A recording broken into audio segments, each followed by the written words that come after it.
Good morning, everyone here in the audience and obviously in Turku and Tampere as well. Warmly welcome to this workshop run by Oki Talk today.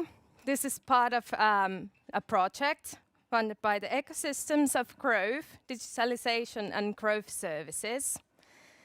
And today we have Oki Talk here talking about how to build a successful business model and a thriving team at the same time.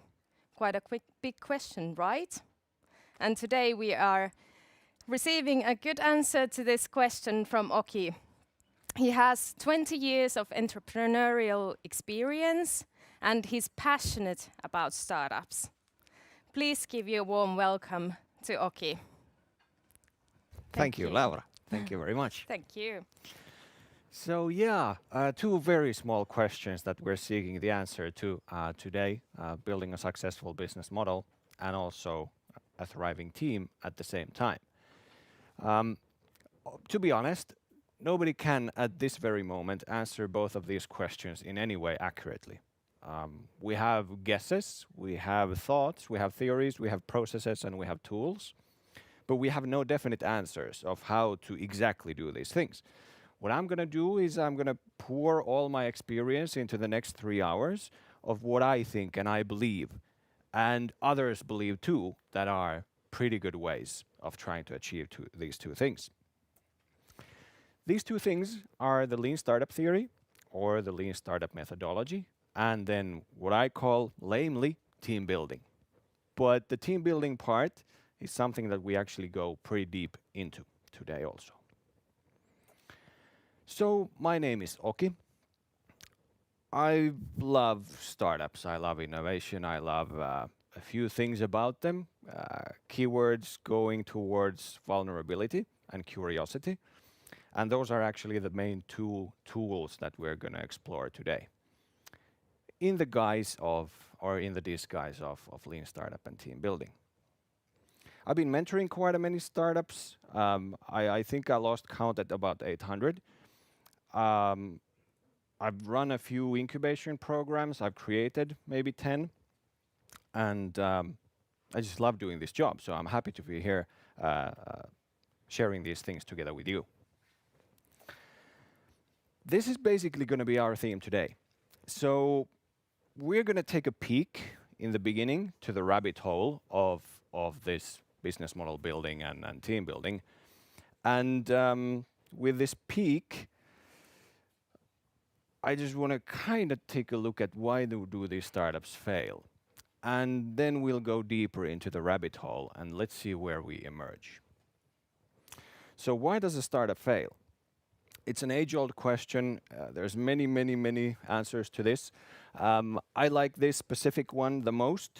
A startup runs out of its resources before being able to actually build a working business model.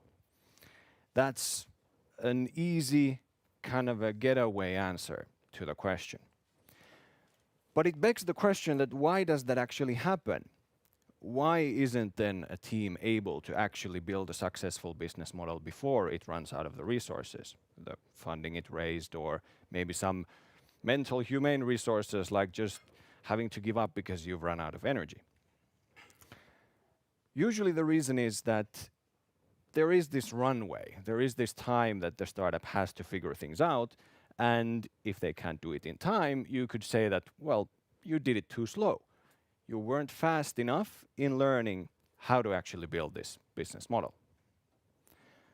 But why does this then happen? Why don't teams learn fast enough to build a working business model in time?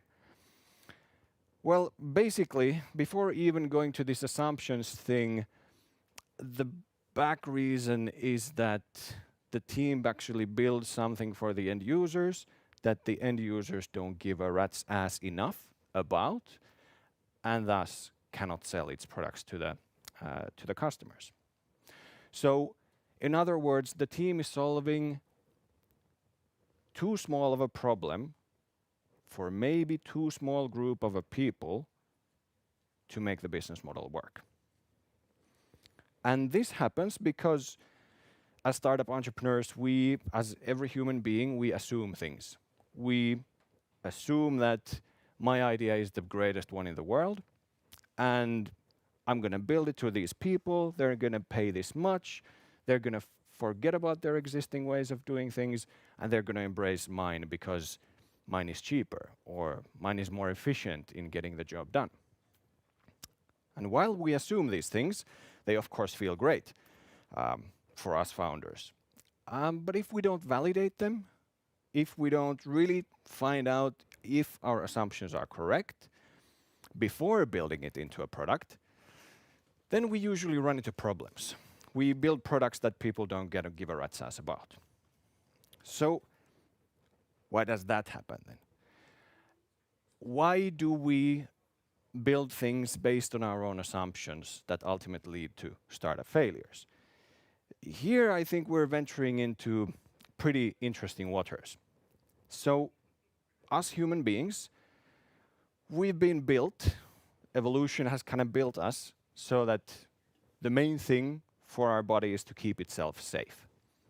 So we're looking for safety in many ways. Back in the days, it was running from tigers and lions and other predators. And nowadays, it's running from, for example, in a startup founder's life, it's running from potential rejection by our end users. So biologically, it's pretty much the same thing if we see a tiger or if we see a potential end user that might refuse us or say no to us or our product. It's the basic fear that happens.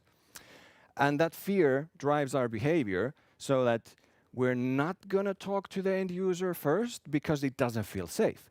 We kind of want to tinker with a product a little bit. We want to make great, beautiful features to it so that it looks good and seems good, and then we can show it to the customer. But those tinkerings, those features are usually assumptions that we've just made. We thought that this is going to be the most beautiful thing. We're going to build it and show it to the users and hope they will buy. So our body has been built on this reward system of safe is good. And now what I'm asking you to do is be okay with it. That, okay, yeah, it feels unsecure as hell. I'm afraid of going to talk to the end users. What if they steal my idea? Or what if they say no? Or what if they laugh at me? You kind of need to build the skill of being okay with those feelings to go through this whole validation thing. Well, we're going to get back to these things quite a lot during today. So if this feels a lot, that's fine. This was just a peek into the rabbit hole.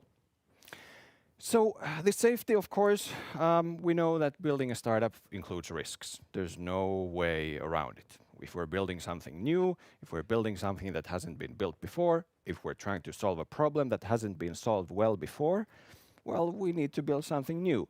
And that includes that there's risk, that we might be building something that doesn't bring the value we think it should. Your job as a startup founder is really to reduce these risks. It is to enhance your odds of success. And we're going to take a look at these two things, lowering down the risks and getting your success rate higher through this lean startup methodology in the beginning. And then we're going to look at things from the team building perspective. And one thing here that's good to keep in mind, that your risk level, of course, varies. Let's say you're building something that exists already, but you're tweaking it just a little bit. The risk level is quite low because you can basically copy-paste the existing model of this working company that you're copying from, and then just validate this small part that you're tweaking. But if you're completely building something new that has never been done before, you have quite a lot of things to validate. You have quite a lot of things to test and make sure that does it work or not. So you could say that your risk level is quite high. All right. If you have any questions, please feel free to shoot them in the chat. Hannu here is going to relay those questions to me. And I actually hope that we can have a discussion because, to be honest, I can talk about these things for 8 days straight. So feel free to interrupt me whenever you want. Also in the audience, questions are good. We'd love to have a discussion. All right.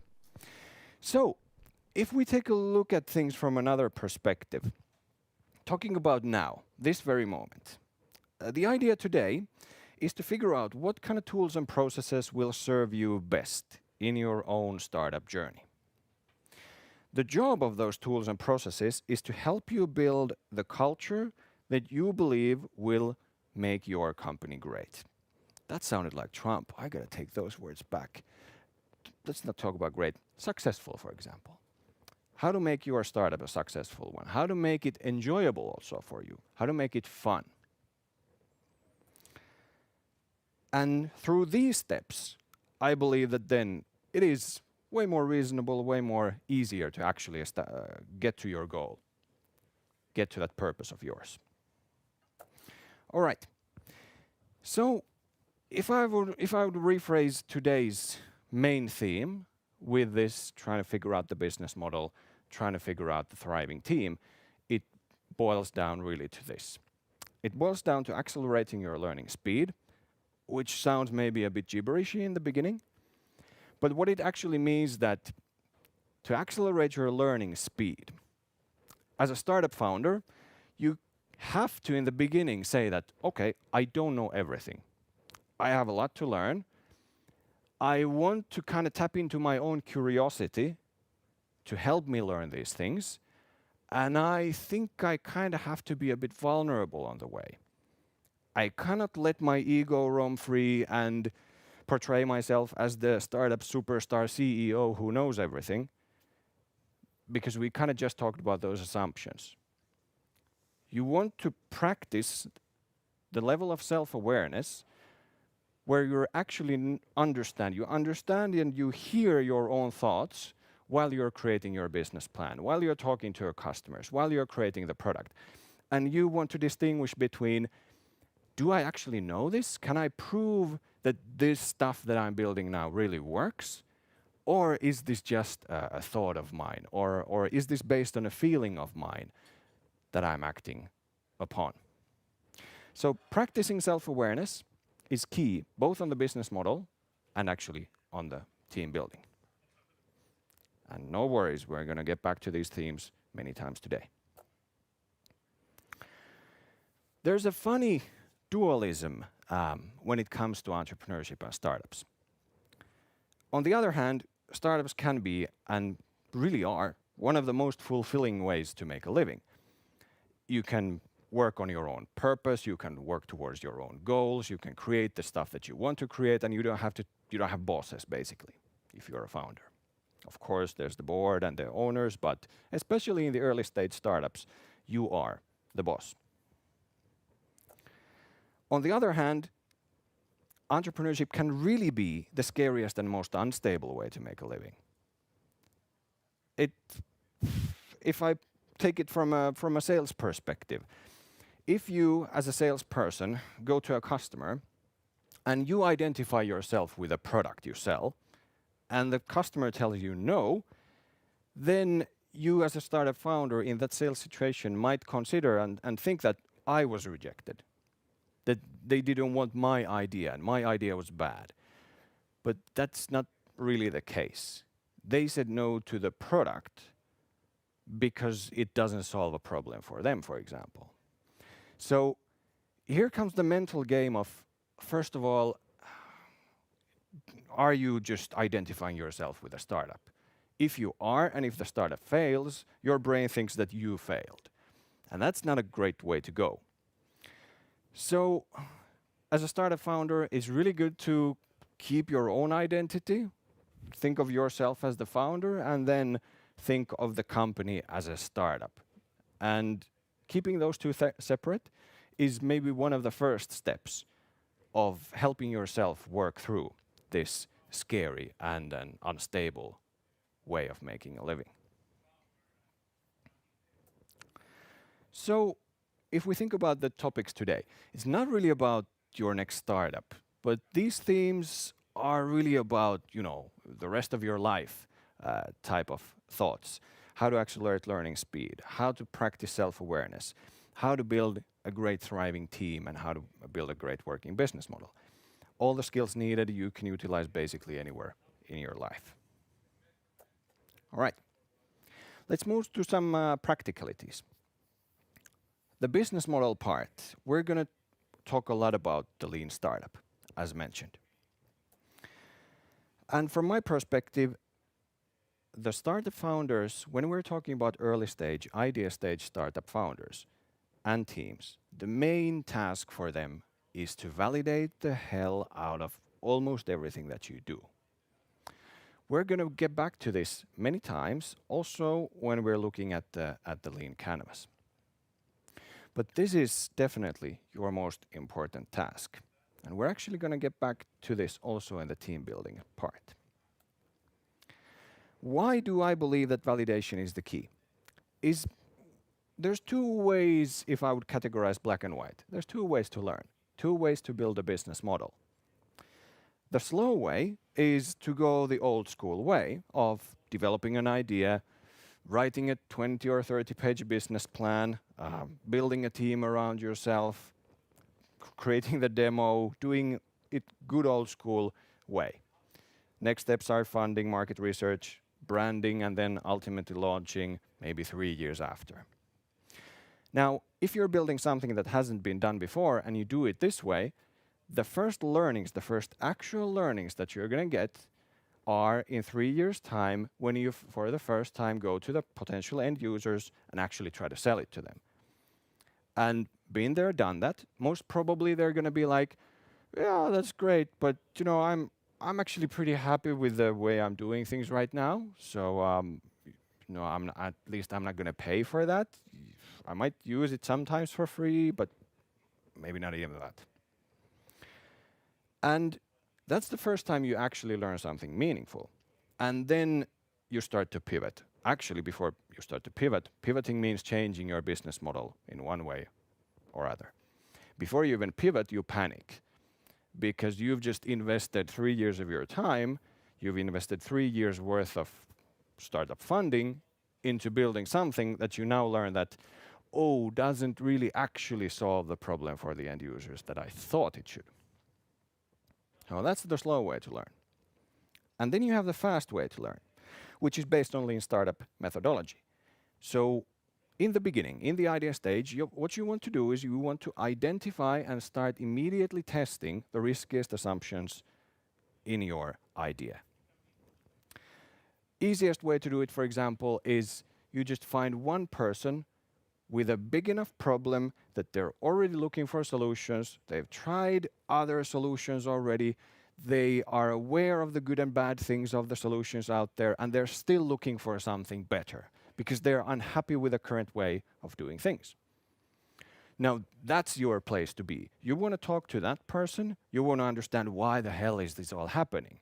Why is he not finding this solution for himself? And if you drill down enough, you'll really understand that, okay, there either is or there isn't a better way to solve this thing, and you can or cannot build it. If you can build it, your next step basically is, how many of these people are out there? In a customer segment of 100 people, is this the only dude with this problem, or are there 20 more? And then you start understanding if you can actually build this into a business. If it's worth to build a team around it, if it's worth to get some funding around it, and so on. And we come back to the original theme. The slow way is just a super, super safe way for us. Biologically, nervous system-wise, brain-wise, feelings-wise, hey, piece of cake. I don't have to risk much. Well, of course, I have to get funding from the funders and so on, but the most scary part about getting rejected is from the end users. And that we do just in 3 years' time. We just postpone it all the time. We brand it nicely. We wrap the product in nice wrappings, and we make the features super beautiful. We hone everything that it works, and we're sure it delivers the value we think it should. And then we have the courage to put it out. It's all fine and dandy But most probably, if you're building something new, you've built so many assumptions into the product by that stage that ultimately you will fail. You haven't been able to solve a big enough problem for the end users that they would change their behavior. So the fast way, as mentioned, is scary. And that's one of the pains of the startup founder. If you are not, or if you don't have the courage, if you don't have the vulnerability to really face your own fears about getting rejected, it's really going to be a problem for you in the long run, already in the short run, to be honest. So comparing lean and this traditional, what I'm talking about is that in the traditional way, you build a solution and then you try to sell it. So you go out there and looking for a problem you can solve with this thing that you just built. And in the lean way, you first want to identify the problem, make sure it's big enough and people are really willing to change their behavior, and then think about if there's enough people like that in a certain customer segment that it makes a business. And then you build it. And then it comes the question of your own startup. Like, parts of your startup could be best built in this traditional way.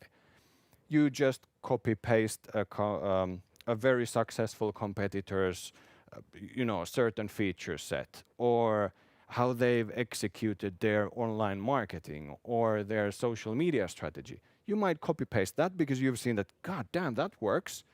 I can do the same thing. But then, for example, if you change something in the product, if you build a different feature set, or if you focus on another customer group compared to the competitors, that's when you want to try the lean way. That's when you want to try understanding how the hell should I do with it that it actually will work. Okay.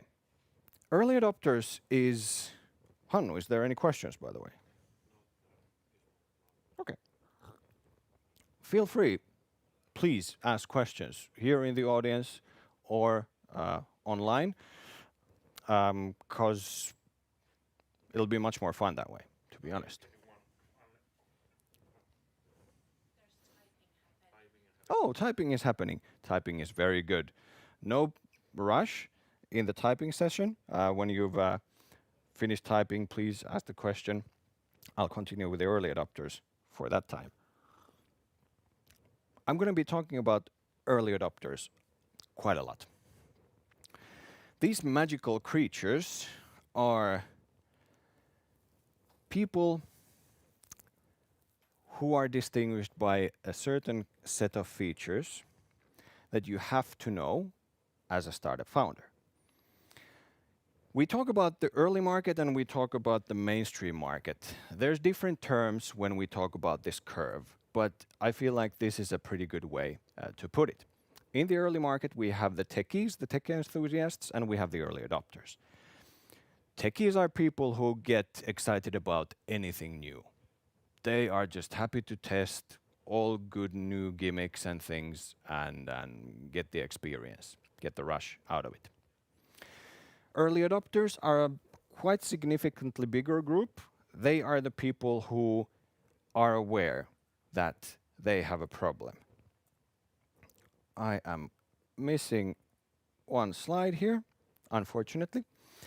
But the early adopters, first of all, are aware that they have a problem. They know that I need to figure out this stuff better. They are already looking for those problems.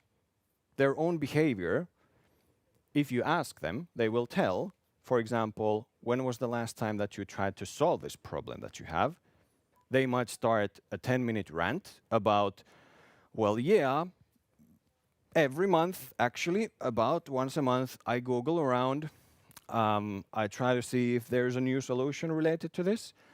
I've been super unhappy for the past 6 months. Nothing new has come out. I actually called 8 of my friends to ask how they do this, and they didn't have a better solution either. And already by that time, if you hear this kind of enthusiasm about that person, and their search for a better way to do it, you can label that person as a very high potential early adopter. A person who's really wanting to adopt new stuff, and they might not even care if that doesn't work perfectly, but they just want to solve the problem. They're ready to try things. So if that's the case, you really want to kind of go deeper in here, and you want to ask that person that, okay, tell me about the options you've tried. And they, again, the floodgates open. If they are an early adopter, they start ranting about this X service that they tried and it sucked like this, or this Z service that they tried and this was good, but that didn't really work at all for me, so I couldn't use that.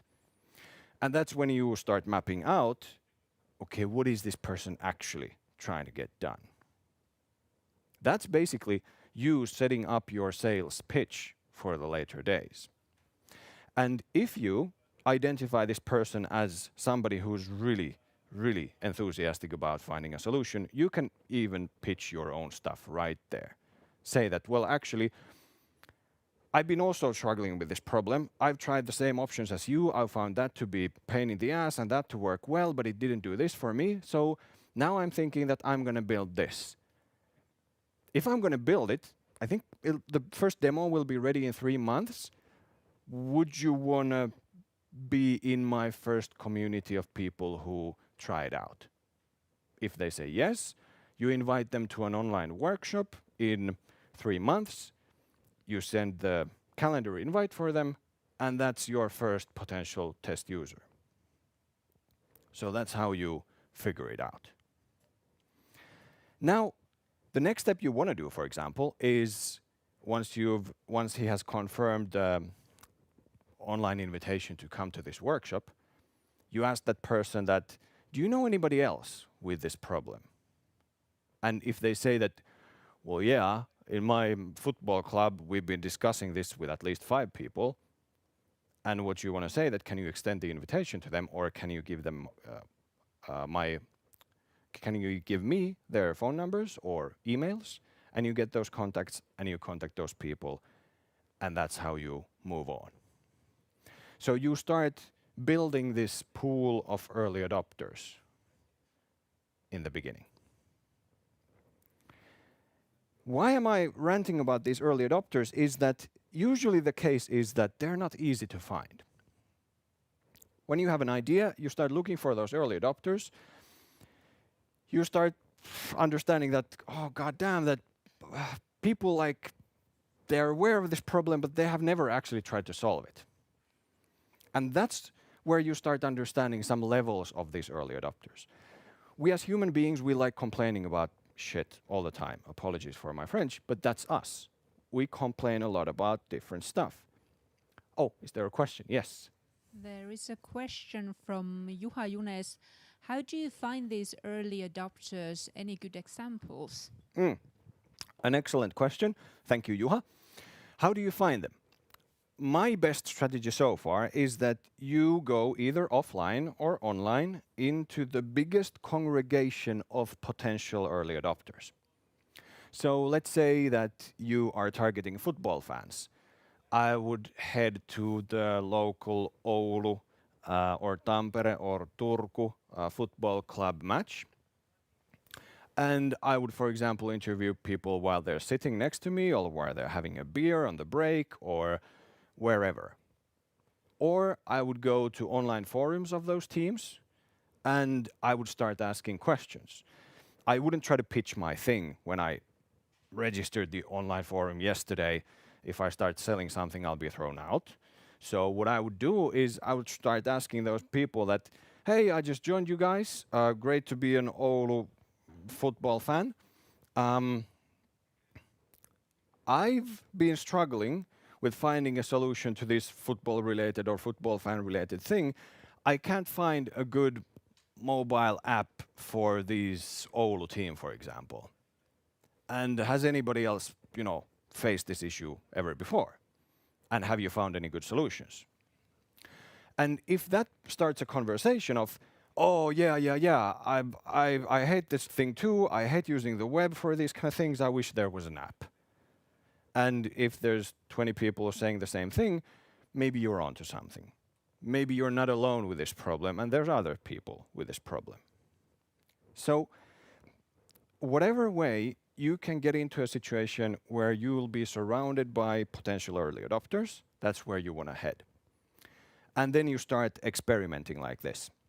It's either an online forum, it's an event, it's a workshop that you put together yourself and start posting about it into online forums where there's potential people and so on.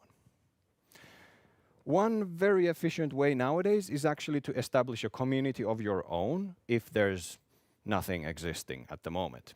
And there's places like Fandom, or you can even start a Reddit thread. Just start a conversation and see if other people are finding their way to this community. Juha, please type in the chat if I answered your question or not. Okay. So, why do I rant about these early adopters? I started talking also about why it's sometimes difficult to find them. The problem is, for startup founders, that if you don't find these early adopters, if you don't find people who are already looking for these solutions, who are already aware that they have a problem that you want to solve, if you can't find any, that means that you would have to educate these people that, hey, there's this big problem and I'm going to solve it, and you have that problem too, and look at how big the problem is and look at how beautifully I can create a solution to it. But unfortunately, that's quite expensive. And unless you are a billionaire or in any way have a Toyota or Coca-Cola type of marketing budget, if you don't have that one and you have, let's say, 100 euros per month marketing budget, educating these people is not most probably going to be an option. It's going to take you too long time and too much resources to educate a big enough crowd of people about a problem with football club apps or the lack thereof. Yes, question. Yes. Juha said thank you for great example, but there's also an additional question from Jari Joutsenvaara. This is a long one, so okay, keep it coming. A question related to an existing case. How to adopt lean philosophy when developing a technical solution to an identified problem, but you're bringing the solution from totally outside the industry and you're the first in the world to bring it out? Yeah, good luck with that. Was it Kari? It was Jari. Jari. Yeah.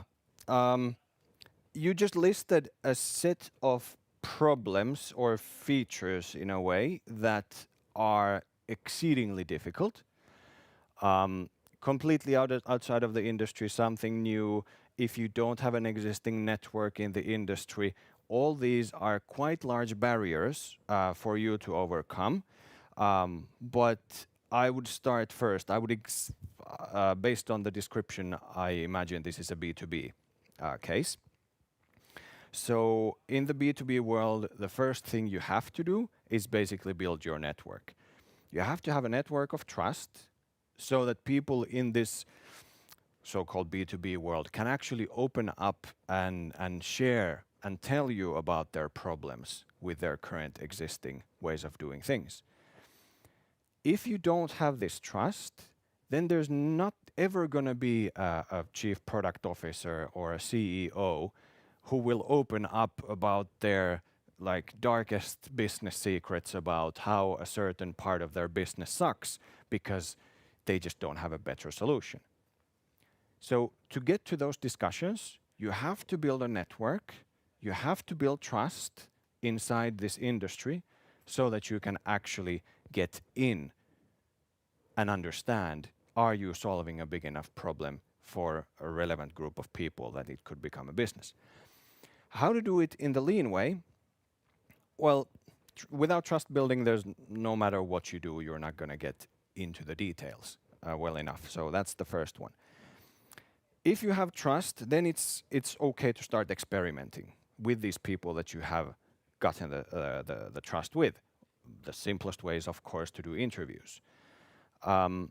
With interviews, there's two things that you have to keep in mind. when you interview a person, you never talk about the future. You only talk about the current behavior, the now moment, this current moment, or the past behavior of that person. I've personally effed up a startup big time by showing, when I went to see my potential users in the B2B world, I showed them my product and I asked them, hey, isn't it a great product? Would you use it? And if yes, how much would you pay for it? The way I did it got me so crappy data that I ended up building something completely irrelevant to the people. They didn't start using it. The startup failed. The answers I got to the questions of, would you use it?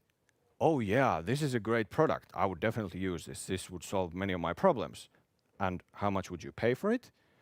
I was told that, well, I could pay, 90 euros per month. Somebody said 60, somebody said 150, and I was like, oh, hey, this could actually become something. I built the product. I showed it to them that this is now the ready product. We agreed that you would start using it. You would pay this much, right? Yeah.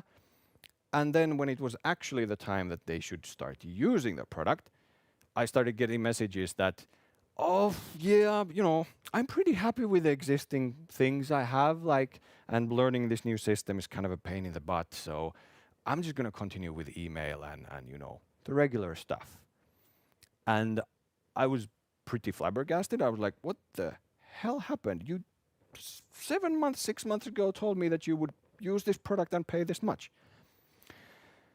And it took me 4 years to understand what actually happened. What happened was those people, when I asked them, would you use this?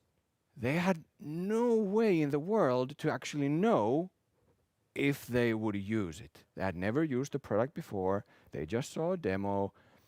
And I can know if I'm going to buy a new iPhone if somebody asks me. I have a fairer phone, by the way, but if I would buy a new iPhone in 6 months' time, if somebody asks me that, I'm like, maybe, yeah, I might, or I might not.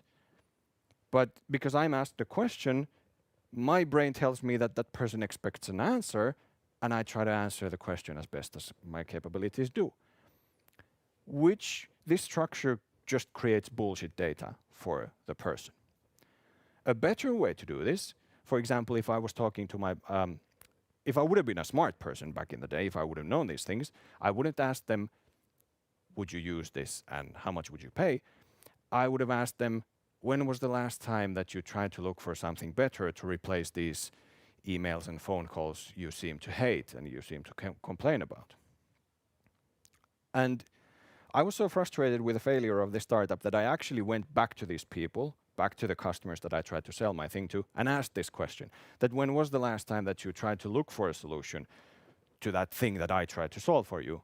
And most of them said that, well, I've never even, no. Have you Googled? No, I haven't Googled. I haven't even tried to look for, I haven't asked anybody how do they do this? Do they have a better way to do than me?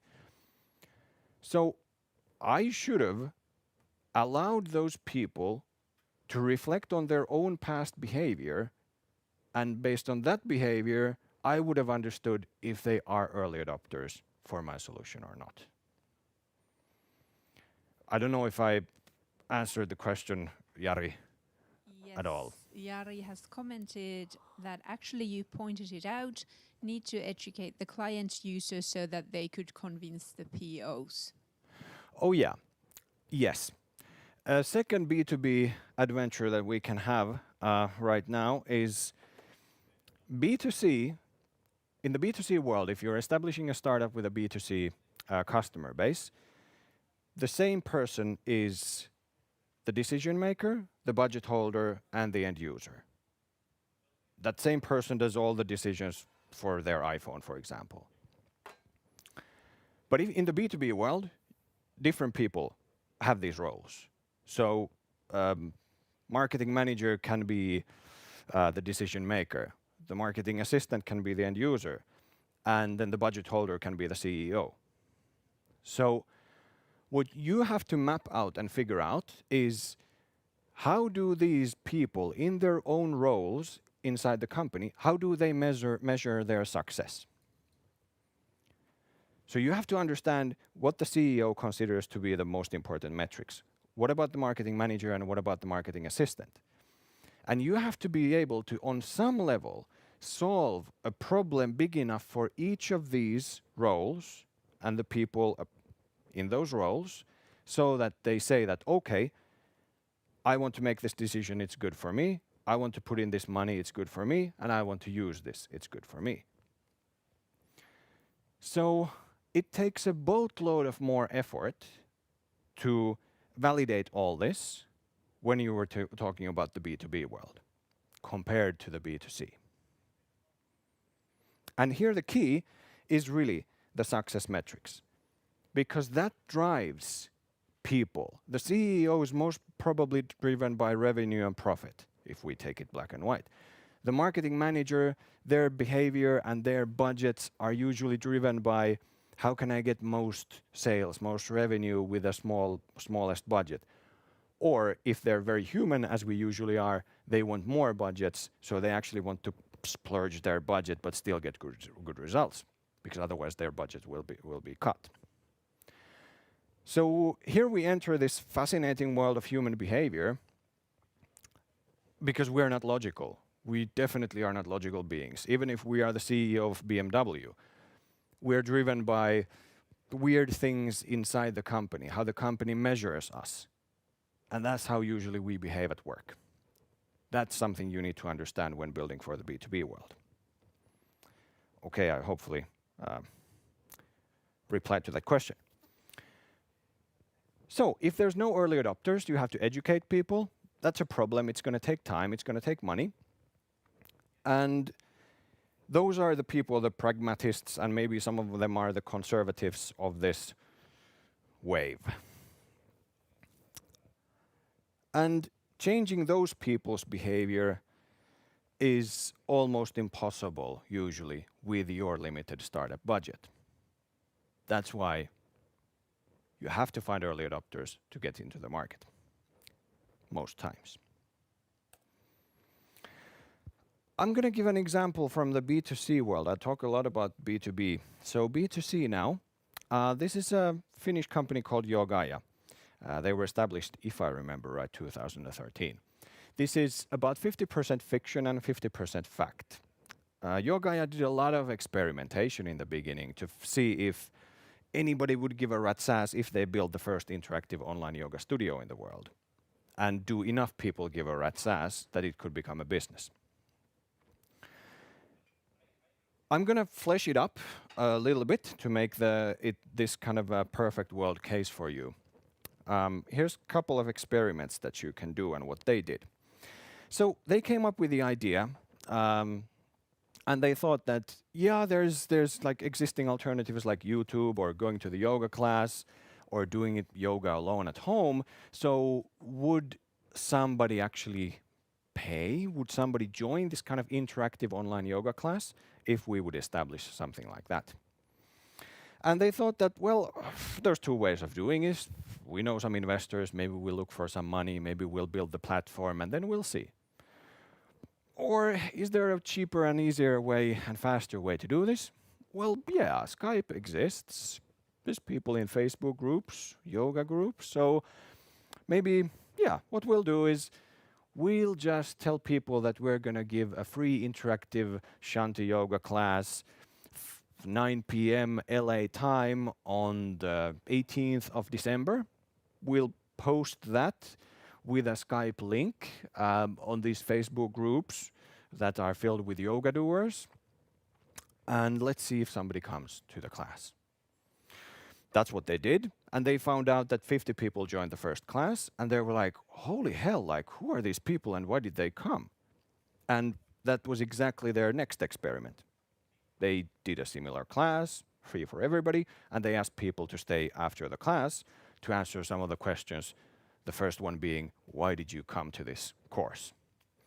And they started hearing all sorts of stories about, I'm a single mom with 2 kids, I live in LA, I love yoga, but going to the yoga class actually takes me 2 hours in the traffic. I have kids to take care of, I have to take them to school, I have my work, I just don't have the time to go every week. So I've tried YouTube, but I feel really uncertain. I don't know if I'm doing things right. I have no feedback. I'm a bit scared and I feel anxious because I should be relaxing, but I don't know if I do my yoga right. So that's why this interactiveness kind of got me interested, and that's why I'm here. And this gave them the first idea of a persona canvas that can be used as part of how you validate things. This person's name was Sarah. They figured out who that person was, the facts, where does she live, what's her age, she's got 2 kids, low middle income. The behavior that she's doing right now is that it's difficult to get to the physical class, YouTube doesn't work for her, and doing yoga by herself doesn't feel just comfortable. She wants to have something more, and she's a bit unsure about if she's doing things right. The pain that she has for a single mom with 2 kids that goes to work, definitely there's no time to drive around LA to get to the class. The YouTube was the uncertainty part. Without guidance, felt uncertain. And in general, it's difficult for Sarah to unwind in the evenings to get to sleep after the hectic days of running the household with 2 kids, a day job, and so on. And the goals for her were clear. She wanted to unwind, relax, take care of her body, build a routine slowly through this yoga, and to do it actually right. So, if you think it from a business building perspective, how do you then continue if you face an early adopter like this? What they did is that they started focusing their marketing to these sort of people that they recognized. They started focusing on Sarah's online, and they did actually classes for single mothers for the evening time. If you would just want to relax, join us and other single moms in this group and we'll do interactive yoga together. And they ran experiments like this with different customer segments, with different early adopters. And they started understanding that which user group and which marketing messages work. The next step for them was to add a payment wall. They added a payment wall for each user group, and they started measuring how many people will actually pay for the next class.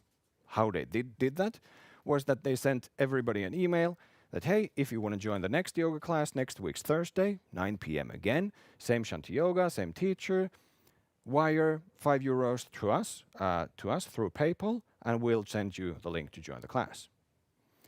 And then they started understanding that who's actually ready to pay. And again, through their metrics, they understood that this group of people, the marketing message works very, very well. They're happy to pay. They continued this paywall experiment for some time to understand the retention. So how many people keep it up and not quit after 5 times, but still continue. And they focused on these best performing groups. And it was decently easy at that point to actually fundraise. They were able to tell their investors, what's the problem we're solving? Who are the customer segments and the early adopters inside those customer segments? What's the marketing message that works for them? Which channels do we use to reach them? How much does it cost to get that amount of users? And how much so far have we seen them pay? And they could count already the unit metrics like what's the customer acquisition cost versus the potential lifetime value of the customer. So in 3 months, they were able to, with this rapid experimentation, really get metrics and understand and validate who should we build this to, what marketing message to use, where do we reach these people from, and so on. So if we go just a bit back, here's a tool for you to help you build your self-awareness, a bit of business awareness about what in your plan is an assumption and what's a fact. And if we take the case of Yogaya as an example, some of the things that they understood while doing it, and also in the beginning already, some of the things that were really kind of obvious. There's a lot of yoga people around there. There's a boatload of yoga schools. It's a growing trend. And people are doing yoga online already through YouTube. So it's a thing. We're not just, inventing everything out of thin air. They were able to do a lot of research to understand some of the key factors. They understood how much yoga doers are estimated to be in each country, or also in each city. There were statistics they could kind of look for and go through to understand that where should we focus? And that's why they tried LA to begin with. A huge trend, bad traffic, a lot of people wanting to do this, and so on. But then some things that they had in their thoughts ended up automatically in the critical assumptions box. One of them was like, is this interactivity going to add enough value that people will change from YouTube or going to the yoga classes to going to Yogaya classes interactively? We don't know. We don't know if it's going to be single moms or busy businessmen and their business lunch breaks or students. We really don't know. And what about the price point? Hard to say. And no research to look for. Nobody knew this. So, for example, using this kind of tool, you can help yourself be more aware about what I actually know and what I don't know. That's the first step. The second step is to really identify the things falling into the critical assumptions box, thinking what's the riskiest one? What if that doesn't work? Well, it might not.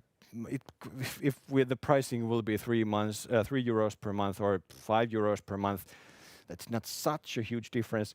But if the main customer group that we're going after, if they don't care, then that's a big problem. Maybe that's where we should actually start from. And your thing with the lean startup methodology is to pick one, the biggest risk in the assumptions box, create experiments around it, create metrics around it, so that ultimately it will fall down into the non-key factors box. You've gathered enough data, enough metrics, enough evidence to prove yourself right or wrong.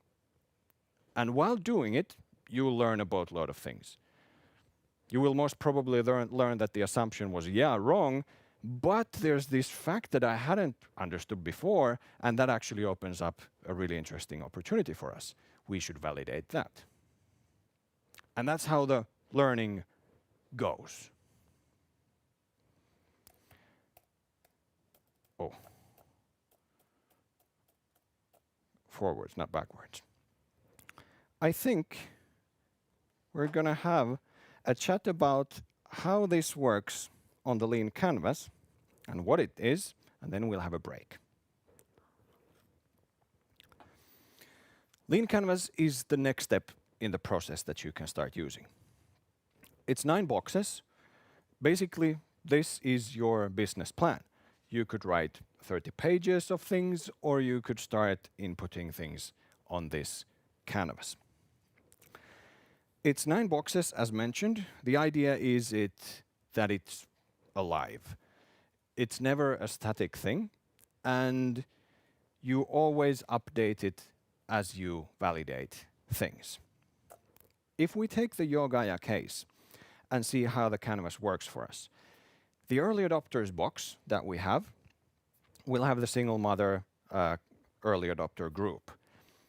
We could have another canvas, and it's advisable to have another canvas for another early adopter or customer group, so we don't mix them. We're talking about those mothers, those Sarahs. We identified their problem in the customer persona canvas. We move them here once we validated this customer persona that they exist, and there's multiple ones of them. We understand the existing alternatives that they have, the YouTubes, and so on. And here we want to kind of start going to box number 3, which is the value proposition. So if we understand who have a problem, what the problem is, what their existing alternatives, then we can start thinking that what's the right kind of value proposition for these people? How do we distinguish ourselves from the competition in a way that it attracts these people to try my thing? And it could be as simple as do yoga from home. after kids go to sleep, this is your precious self-time, and we'll have personal instructions for you, and you'll get the support of a like-minded community. When we have this, when we have these 3 boxes figured out, then we basically know what the hell should we build these people. If we know who has the problem, what the problem is, what's their existing alternatives, we understand the competition, we understand why we're better, and we understand the value proposition, then we really know that, okay, we'll build them streamed online yoga classes. It's timed after children go to sleep. It'll be daily, and there'll be a monthly/yearly membership to pay. So that's the solution. The magic about these 4 boxes, and we're going to get back to this a bit later too, but everything else in your business model builds on top of these 4 boxes. If you got these right, you are off to an excellent start. But if one or more boxes is not accurate, that you haven't validated the shit out of it, then you're probably going to end up building something that's not going to work. If, let's say, the problem that you're solving is not big enough for them to change their behavior, well, it doesn't matter what you try. If they don't give a rat's ass about it, you can't force them to use it. If the customer segment or the early adopter group is wrong, same there. If the value proposition is wrong, nobody gives a rat's ass. But if these 4 are right, voila, you're off to a super start. So that's the idea of this whole lean thing. You're aware of those assumptions. You also have the facts in your lean canvas separated, like Offspring sings, keep them separated. So the facts and assumptions are separated in your lean canvas. You understand what to validate. You want to build those experiments to test and understand how does it work.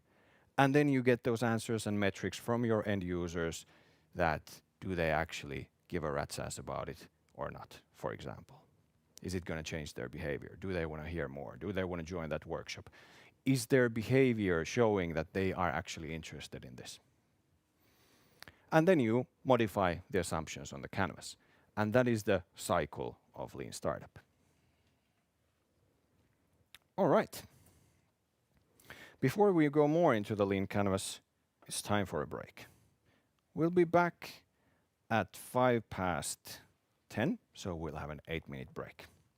See you then.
All right. Welcome back from the break. It's time to continue. So we're going to do it the same way. We'll have about 50 minutes to 1 hour, depending a little bit, and then we'll have another 10-minute, 5-minute break, and then finish. We're going to continue a little bit with the Lean Canvas, about different ways of using that tool to build that awareness, to build that business awareness and self-awareness around your own idea. And while you're building the idea, how to use the Lean Canvas in a good way. I wish that you will ask more questions. I think it adds a good layer to the discussion, so feel definitely free to ask questions. I have a personal favorite quote from somebody I don't remember, that there's no stupid questions, there's only stupid answers, and that's my philosophy. Okay, Lean Canvas. Why is my screen not working? Just a second. I would hope that I would see things on my own screen too. Just a sec. Let's see how this works now. All right. Working again. So, you're currently in Canvas. The practice that you want to do with a Lean Canvas, that we use those 4 boxes also with, is that you really want to be aware of what do you actually know and what are your assumptions. I'm going through this again because this is one of the most difficult things for founders to do. Recognizing that a certain part of my business plan is not validated, I have no data to prove it or to back it up. Because we founders, I say we because I'm a multi-time founder, multi-time failure in that sense, also a couple of times successful. But what's been always present in the failures is that I've confused my own thoughts, my own feelings with the facts. Now, you visualize it. You want to put the assumptions with a red pen or with a red post-it, and a fact that you know that's validated and you have data to back it up or research to back it up, you use a green sticker or a green pen, for example. And it's really this granular that you have to be to keep those things separated. Once you're training to do this, once you are getting comfortable with, okay, I'm not the all-knowing CEO, I will be vulnerable, I will be okay with the fact that I don't know everything. And you use those red stickers to put those assumptions there. You've done that work. The next thing you want to do is you want to identify what's the riskiest one. That's not always easy, and you're most probably not going to get it right because it's hard to know what's the riskiest assumption. But using some plain old sense, you start figuring out that if that's not true, or if there's something wrong with that part of the plan, it will all suck. And then you know you'll start with that assumption.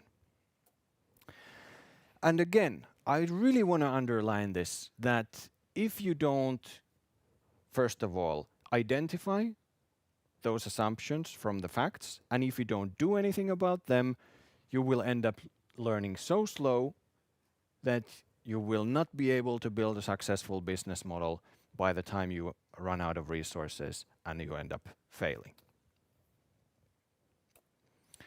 So we're going to go to a very light workshop part. We're going to work on your own business model. And I want you to do the exercise in the way that you list 3 things that you know about your business, and you list 3 things that you know that are assumptions.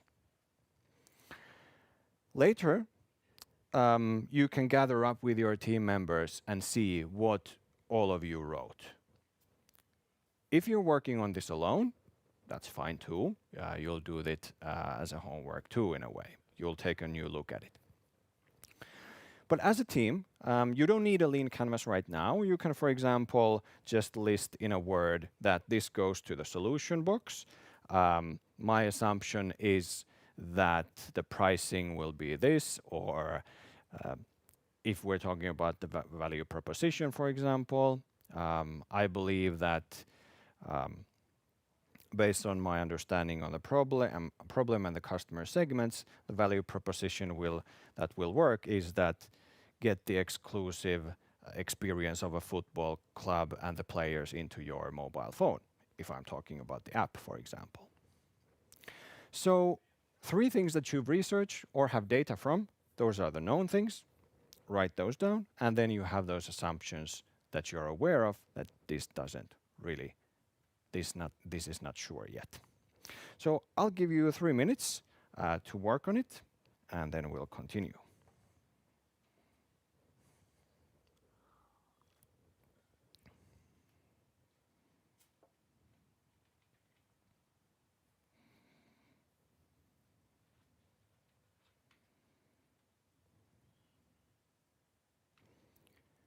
And if somebody has a question, feel free to post that, and we can take those.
You have 1 minute left.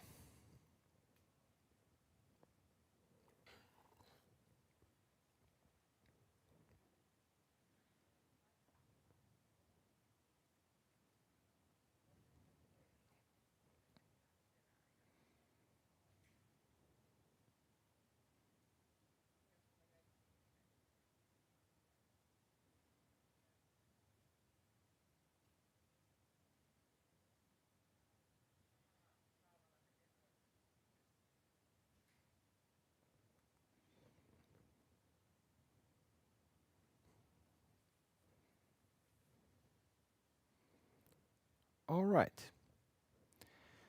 The interesting part about this exercise and this tool is that, especially if you have team members, let's say you have a team of 4, the variety of things that will end up in each one of your canvases most probably is going to surprise you. And that's one of the best ways to really have an open conversation about who thinks what is known and who thinks what's an assumption can be very, very different.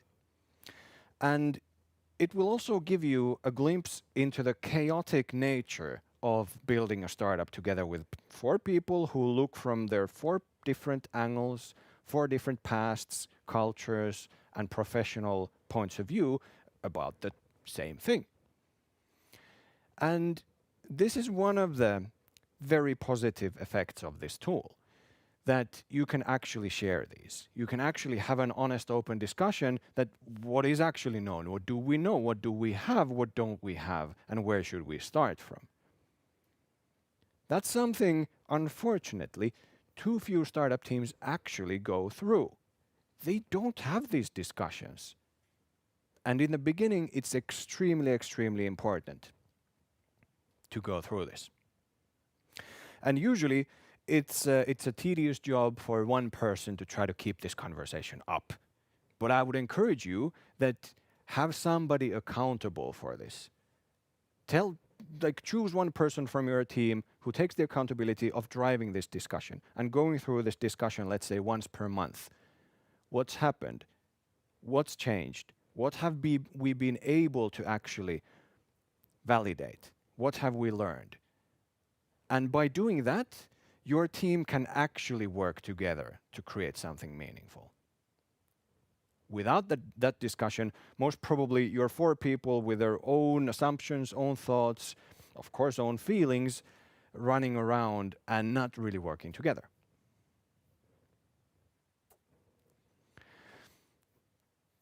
This is a rerun of what we talked about already.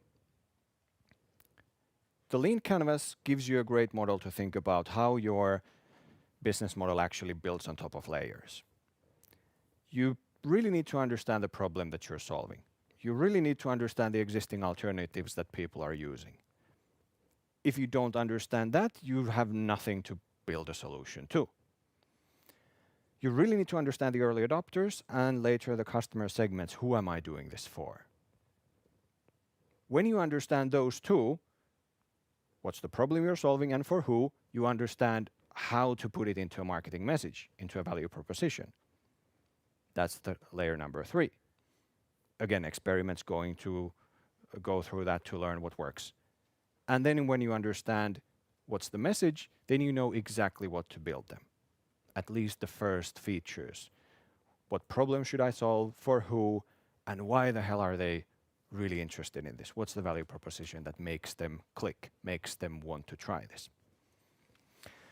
When all of this is validated, and this might take you from 1 month to 2 years. Some startups are in this loop of trying to validate these 4 boxes, and they're going on their 4th year.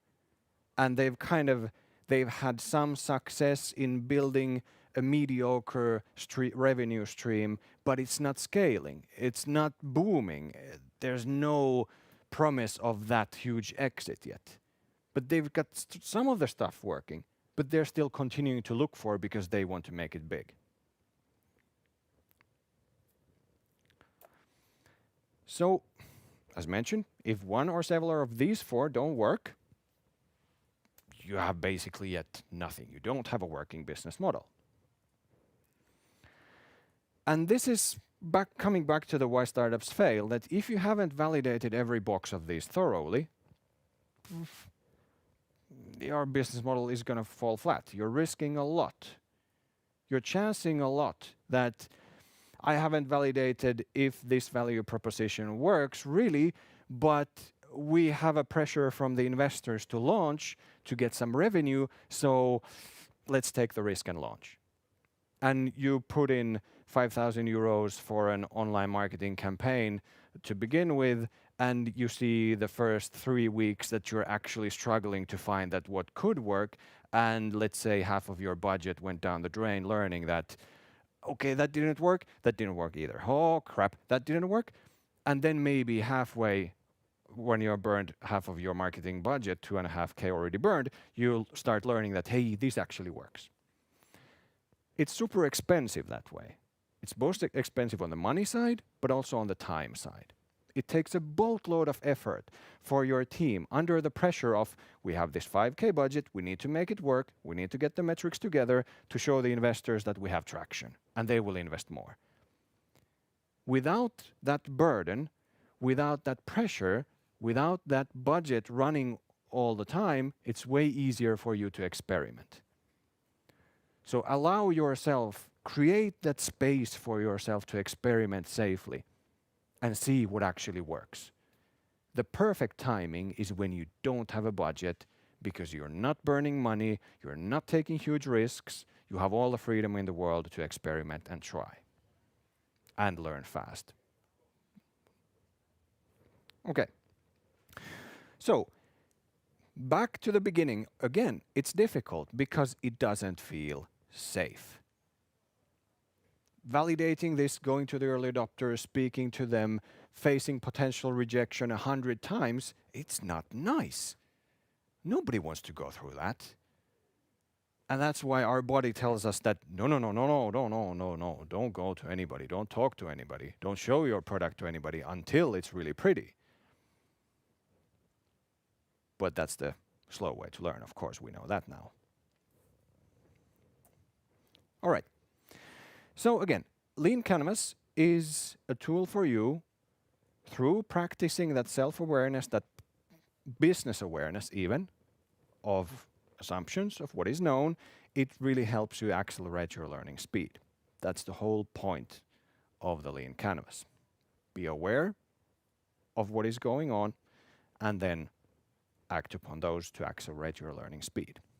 To ultimately be fast enough to build that business model that works before you run out of those resources. Okay. I added a bit of extra during the pause because I was hoping actually to have a lot more conversation with the audience. So please bring the questions on. Because we haven't had yet that much conversation or questions, I added this timing part. Timing is age-old question. Do we have a question? I'm not sure if we're able to have this. We have a raised hand here from Sami Uusitalo. Sami, please go ahead. Type if you can't speak. Tech-wise, does it work? Yes.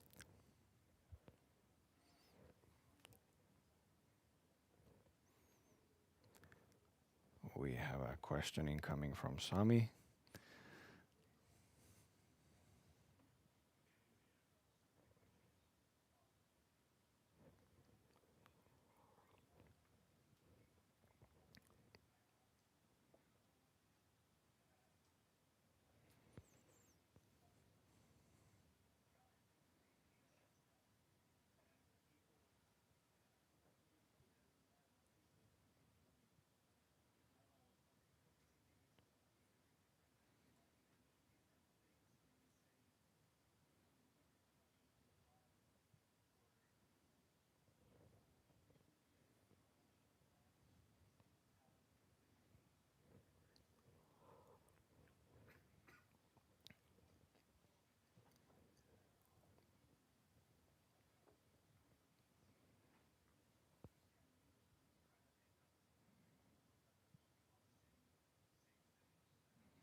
I'm gonna. Did you get that? I can do I like a did not. quick synthesis of what the question Please. was.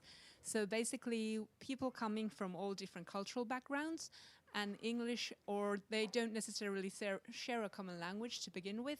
So how do you make sure when you discuss this thing on the Lean Canvas that the terminology and the issues are understood by everyone in the same way?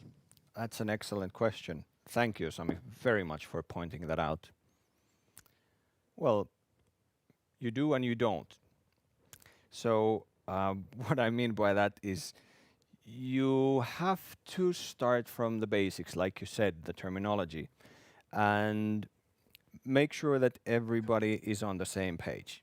Basically, myself, I've used Wikipedia. So if there's a term that we need to share, we really need to have a common understanding of, we all go to Wikipedia, we take a look at the screen, we read it, and we have a discussion. That's one way to do it, to make sure. If we have cultural backgrounds, if we have language backgrounds that are different, it's, of course, a huge extra barrier in a way on the communication side. Language, we really can't help that. What we need to make sure that everybody's English or German or French skills are adequate enough to have those conversations. And if we feel that somebody is really lacking, that needs to be brought up. And either we find ways how to overcome that, or then it becomes too much of a strain for the team. So, and I think this is one of those difficult things that the team has to be able to discuss. It takes a lot of vulnerability, especially for the person who is facing the biggest difficulty, let's say with Swedish, if the team's language of choice is Swedish. And can that person really then work effectively as a part of the team? And also culturally, the same things kind of apply there. we need to build common understanding about those cultural issues and understand the reasons behind to really be able to discuss them, bring them up to discussion, and see how we can solve those issues. We're actually going to talk about these things a bit in the team building part. So, Sami, I hope I can actually answer your question even better then. And actually how to go through these discussions, how to bring these up, and so on. Okay, back to timing. So, this is an issue I don't always bring up because it's difficult from my perspective. My slides are not the best, to be honest, on this. There's a lot of text, but I wish that we can share the slides with you afterwards so you can go back to the topics and think about them for a bit. At least this has been difficult for me. So the question, the age-old question about startups is, how do you know your timing is right? How do you know and how can you figure out if you're at the right time and at the right place in the early stages of a startup? One of the scary parts of this is that at that time, if the timing is good, you're not alone. There's competition, there's trends, there's some talk in the professional media about something like what you are going to build. There's online forums actively discussing these issues, these problems that you're trying to solve, and there's at least budding competition. There's people who are interested in building similar type of solutions or solutions to the same genre of problems that you're working on. And this can feel daunting, but this is actually a great sign. This is the sign that you actually have to be aware of on the logical level and on the feelings level. If end users are already looking for solutions, they're not happy with the existing ones, that's of course a timing thing. You know that you are on the cusp of something, that there's a trend happening or either a mega trend kind of driving these discussions and people then ultimately looking for solutions. When you continue this timing venture, you want to understand if this is the right time and the right place for this kind of for an idea. What happens during the validation is that you start seeing patterns. What I mean by a pattern is that you find a group of early adopters who all share a very similar problem, are looking for solutions. They've tried similar type of products to get a solution for themselves, but they're not happy with them. That's a pattern. If that pattern continues in a way that when you offer your product to them, you pitch it to them and they say that, give me it. That's another pattern. So there's a group of people that, let's say, 8 out of 10 or 4 out of 10 share a similar behavior when you, for example, offer or pitch your product to them and they say, give me it, I want to try. That's a pattern. Then you start understanding that, okay, this is not just my imagination, this is actually a good time and my place, so to say, my customer segment that I'm aiming is good. Another timing related issue is that you get referred. The word of mouth is something that you cannot really create, but it happens when you are talking to a group of people that know others with a similar problem. A classic example is a football team with knee injuries. Like every footballer has a knee injury at least once or twice or I don't know how many times in their career. And if you're able to solve these knee injuries or prevent knee injuries of players with a bandage or whatnot, these football players will for sure share it with their friends because they want to be the person who discovered this new awesome thing to prevent knee injuries. And that's how word of mouth happens. So there is a group of people who are aware of the same problem and they share solutions to that. That's also when you know that timing is right. This can be measured, of course. How many of your customers come through referrals? Or how many of your first workshop that you talked about knee injuries in or that you will do, how many of those people came through referrals to that workshop? So what about how to tell then if I'm right on the timing, if this is the right time, or if I'm too early or too late? So the right time, as we mentioned, the patterns, there's significant amounts of early adopters that you can quickly reach and find. This is quite rare, but it does happen. They want to spread voluntarily information about your solution, and if the timing is super right, then after the early adopters, the pragmatists or the conservatives, the majority of people start already getting interested about your product. What if you're too early? And too early can also mean, in this case, that the problem you're solving is just too small. That the problem is not big enough for people to really change their behavior. The clear signs, of course, are that no one is actively looking for a better way to solve this issue. And that's very human of us. I mean, we have room in our lives to solve maybe one or two major things at a time. Other problems that we have just, are shoved aside until these two big ones are solved. And this is part of your validation to figure it out if the problem you're solving is big enough. And you do that by understanding the behavior of that person, the past behavior. Have they tried to look for solutions? Have they tried it? Have they asked their friends? Have they Googled? Are they happy with the current ones or not? So that's the kind of low in problem hierarchy bit. You're too early because people haven't really woken up to this issue that this is a big problem, it needs to be solved, and that's why the interest is not that great. And of course, another too early thing is that you just can't find early adopters. And you ultimately understand that, well, maybe I found a small amount of early adopters, but not a big enough group that it would make any sort of a reasonable business. What about too late?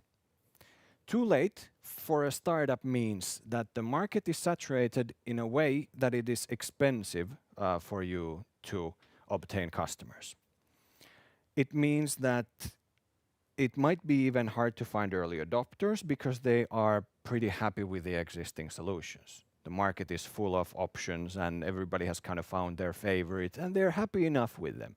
Maybe not with everything related to the product, but happy enough that they're not currently actively searching for other options. And what this means, it's kind of fine for a startup if you're a bit too late. What you need to be aware of is how expensive is it going to be for yourself or for the company to obtain those customers and how long are they going to stay. Usually on this too late scenario, it's going to be a bit more expensive than if the timing is right. But it doesn't matter that your startup is, dead or anything. It just means that you might have to get more money from the investors. You might have to think in longer term. You might have to be aware that you need some more efficient, maybe growth hacking or similar ideas in the customer acquisition to really make this work. And for that, again, it's going to be experimentation. Am I going to be able to obtain customers from my competition in a meaningful way with a reasonable budget so that the business model will actually work? Maybe if we go a bit deeper into this rabbit hole, there's related to timing and the startup life cycle, there are a few terms that get thrown around. The other is problem solution fit and the other is product market fit. And I think these are decently educational things to know about and understand your position, where you are at, especially when you talk with investors. Problem solution fit, if you are before this stage, it means that you haven't really yet validated the severity, the size of the problem. You haven't validated if people will change their behavior when you present them with your solution. So you haven't validated, is the problem big enough that you're solving? You haven't yet validated if there's enough customers really for this to become a business. You might not even know what are the exact existing alternatives that the people use to solve their problem right now. You're not really familiar with, okay, how do I identify an early adopter? How do I know who's an early adopter for my solution? And you're not aware actually what value proposition yet works. But after this magical problem solution fit, after you've understood like, okay, there is this problem, I can create this solution, it definitely seems to bring the value that those people want, they're sticking with my solution at least for some time. That's when you've basically reached problem solution fit. So you have validated a group of people, and that group of people is finding the value that they want to get from your product. You possibly understand a little bit on the pricing side that how much are they ready to pay? And you have some guesses or some metrics and data that, okay, these people are willing to pay 50 euros per month. Those are maybe already paying 60 euros per month. And you kind of understand how does your value turn into money in that exchange. And you already have identified possible customer acquisition channels. So you've reached to your early adopter groups through some existing channels. And then you have gotten the feedback that, okay, with this value proposition, through this marketing, through this channel, I can actually convert some of these people to users. Then we go to this magical other side of this equation, the so-called product market fit. Before you've reached product market fit, you will know that you haven't reached it because you're not yet profitable. It's a very simple metric. You have some encouraging retention metrics, which means that your customers are continuing to use your product, thus proving that you're actually providing the value that they're looking for constantly. They keep using it. That's called retention. So you know that the problem exists, but you're not yet really sure if your solution is the perfect one. But there's metrics already to show that that's the case. You are not exactly sure if you're targeting the right market. You have metrics and proof that there's really stuff happening. I'm getting users, but is this exactly it? I don't know. You might have other possible signs of traction, but no organic growth yet. And by organic growth, I mean that if you don't put any money into your marketing, are your user amounts growing or not? Before product market fit, you haven't really cracked that nut open yet. There's no organic growth, at least not much. So you could summarize that before reaching this product market fit stage, you haven't really proved that your go-to-market strategy works. And this is where this whole investor thing comes in. Investors are always looking for these perfect startups who have reached product market fit. And that's quite late in this early stage startup journey. After reaching product market fit, you will know you've reached product market fit when your customers are buying your product, loving it, and telling others about it. That's one of the clearest signs. That's the word of mouth part. You have defined growth strategies in place, and you're profitable, or your user amounts are growing steadily. And you're actually not targeting early adopters anymore. You're moving to the major markets already. So in other words, you have a go-to-market strategy that works. And with investors, it's good to be aware of being able to place yourself somewhere on this map. Saying that, yes, we have reached problem solution fit. These and these and these things prove it. And now our next thing is to find product market fit.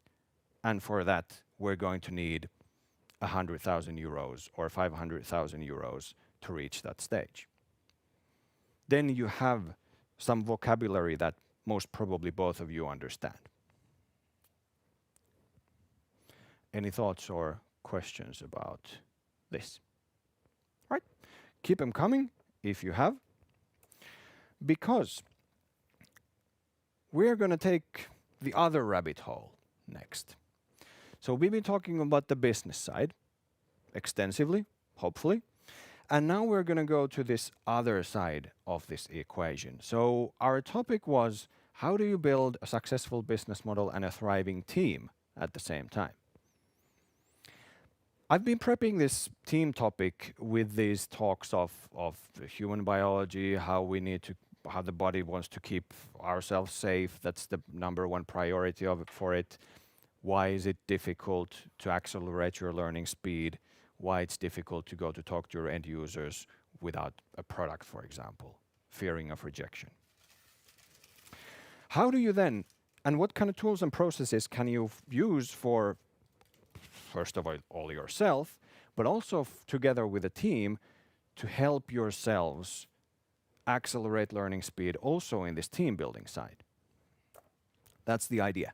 So the purpose of this session is to take a few steps back to actually be able to look a bit ahead, accelerate your learning speed on the team building side, and really use two keywords, vulnerability and curiosity, to build self-awareness. I'm going to use those two words hopefully quite a lot. Curiosity is good because it's inbuilt. It's in every human being biologically, by evolution, it's there. We don't have to learn much. We can tap into our curiosity. We're naturally curious about some certain topics, and that's how it works. Vulnerability, on the other hand, is more of a practicable skill. By vulnerability, I mean, for example, that I can say that I feel anxious about if I'm able to actually portray these thoughts to you in a reasonable manner so that I can help you to build a better team, for example. I'm vulnerable. I'm open about my fears. I'm open about my insecurities, basically. And that's something that if you don't have vulnerable or vulnerability present in your early stage startup business work or teamwork, it's going to be extremely difficult for you to get things working right. If nobody can say that I'm unsure about this, or I don't know if this is going to work, or I feel like I'm not really on top of my game at the moment. If everybody is kind of portraying and playing themselves to be the super ego startup founders, it's not going to work well for the communication part. It's not going to work well for being aware of what are our assumptions and what are the facts. So your goals, hopefully, in the end will, through this session, understand the current status of yourself, your team, and on your startup on this level. Build slowly, with the tools that we're going through, build the shared understanding of how do we actually want to better ourselves? How do we want to learn about more about ourselves to build this team that builds this awesome startup? And it's really about shared understanding, because in a team, we actually create meaning amongst ourselves, and we create connections amongst ourselves, between each other. It is not just me and you, but the meaning and the business building actually happens in the interaction. And that's the part you really want to strengthen. Without vulnerability, there's not much of interaction that's valuable. So the end result, your goal could, for example, be this beautiful wording that you want to build a diverse group of self-aware and skilled people who are committed in making this startup a successful one. Skilled can be that you're skilled already, but the startup skills are actually quite quick to learn. So you don't have to be skilled right now, but to get investment, you truly have to show the investors that you're skilled and you know what you're doing. And again, if you want to learn quick, you need to accelerate the learning speed through building the self-awareness, and then you can actually become skilled. So, when it comes to team talk in the startup world, if you want to build something actually meaningful, building it alone is not really an option. We haven't seen, at least yet, I haven't heard of any startup that has been built just purely alone and it has made it big. I haven't heard of anything like that. So, if we consider a few of the must-haves that we need in the team building part, is the self-awareness. You actually need to know yourself, at least somewhat, to be able to be vulnerable, to be able to tell about your insecurities, to share your own feelings related to something, or be open about that, okay, I know I'm the CEO, but to be honest, I don't know what to do next. Can we figure this out together? If you don't do this, if you want to be just a startup CEO who wants to show themselves as somebody who knows what to do, you will most probably drive the team into a wrong direction, and that's not useful for anybody. One other must-have is something called the purpose. For some teams, it can be a goal also. But by a purpose, I mean that when you build a startup team, it's usually built around a purpose. The founder who gets the idea talks about the idea in forums, in events, and talks, for example, that I'm a super enthusiastic football fan myself, and to be honest, I found the mobile app experience of football clubs appalling, and I think there's actually a lot of money to be made, and I feel like it's a community that I want to be a part of. So if you're interested in this kind of things, just come talk to me and let's have a chat. And the people who come will most probably, at least on some level, share that purpose. That, hey, I'm actually enthusiastic about that same thing, let's talk. That's how you begin building a team around a purpose. The next thing you need is psychological safety. And this is something that basically is the building block of vulnerability.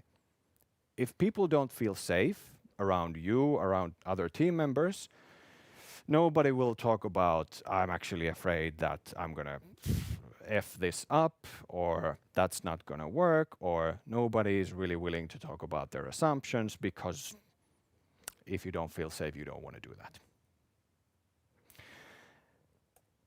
So, how do we start building this?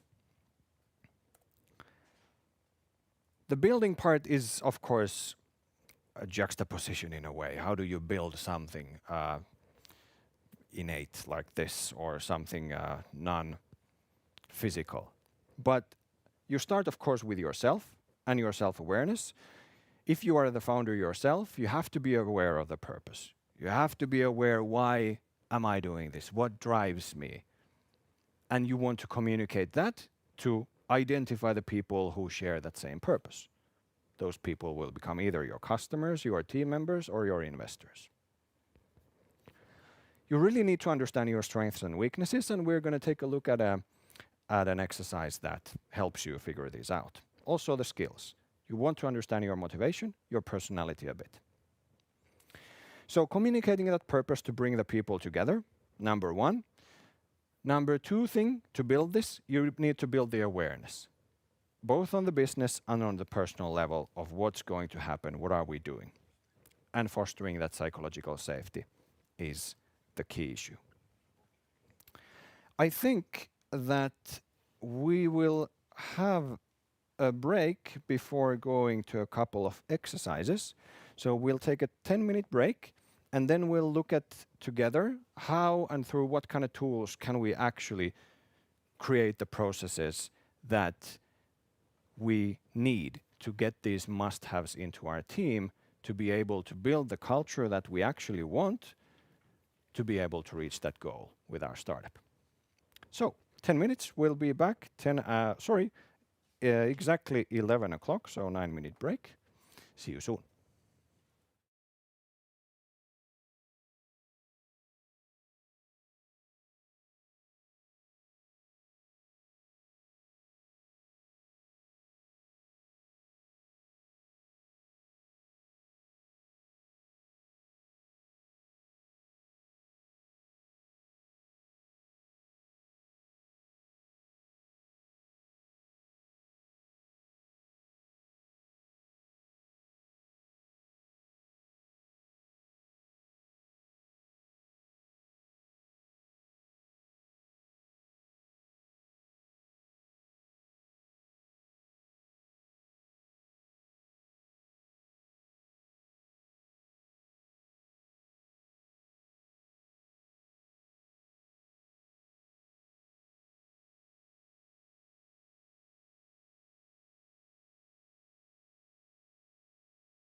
All right, welcome back from the break. I hope you had a good one. I enjoyed some green tea and some water and some discussion, so we're happy here.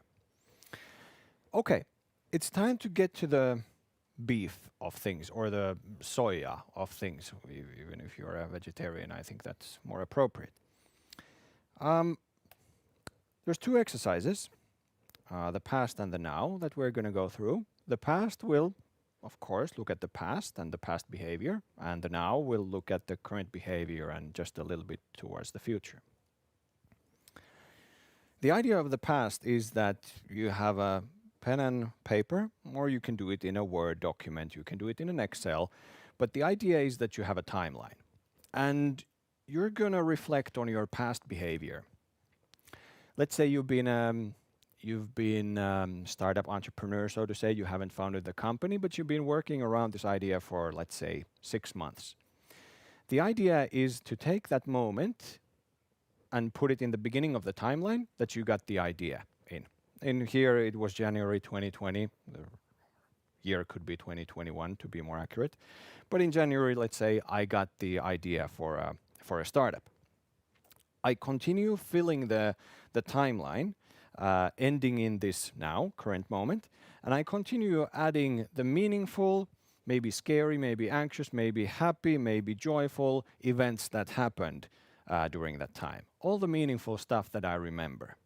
Let's say a person joined the team, something happened. Let's say I got brutally rejected by a potential investor telling us, the investor told us that that's childish, you'll never make that work, that's stupid.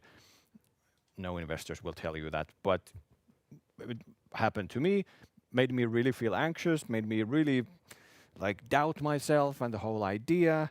But then something awesome happened. I got back on track. Then we made a pivot. Things changed completely with the idea. And then a dude called Mark, like a super product person, joined the team. And now we're here. We have the team together. We've pivoted 2 times. It's been quite up and downs. And what I can recognize is that I was really afraid of the rejection, and that made me sulk for a month, and it took me a lot of time to recover. But when I really got to talk with the end users and I heard from them how great this is and they wanted to try it, it made me again feel super excited. It got the others also fired up. And this could be, for example, my story of this past. What the idea with this is that when you create this for yourself and when you share this with the team members of yours, you want to kind of discuss openly what made you feel bad, what made you feel good, what was meaningful, what gave you energy, what took the energy away. And it will actually help you understand so much more about why the hell am I doing this, and it will help the other team members understand who is this person I'm working with, why is that person working on this, and so on. The meaningfulness of it is actually the key. So we're trying to get, with this exercise, to those issues that describe the why are you doing this? What makes you tick? What gets you excited? What work was really difficult for you? What did you think sucked so bad that you never want to do it again? And it will help us reflect a little bit when we go to the next exercise. But it will also help you understand what's worked for me, what's worked for the team, and how much work have we done during that time and how much have we accomplished. It will help you also reflect towards the future that how much can we expect to get done with similar resources? Or do we need double more, or could we do with less? And that will actually help you in planning your team building. And it will also, when you share these things, it will help you understand your team members. Why are they doing this? Do we share this purpose, or what's the actual purpose we share? And that will help you really motivate each other to understand that, God damn, we're actually building this for this kind of a purpose. That's so awesome that we share that. And that will become the kind of energy box of your team that you can all feed into by sharing it, by looking at it, by sharing the ideas related to it, and so on. So I'll give you 3 minutes to create your own timeline from the moment that you got the idea up to this moment. And what's happened, mark the month and the date, and then just a short description about what was great, what was awful, what was meaningful. And 3 minutes starts now.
And if you have any questions, feel free to shoot them in the chat.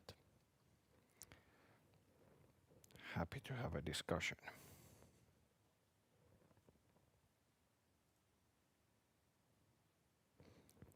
And you have about a minute left.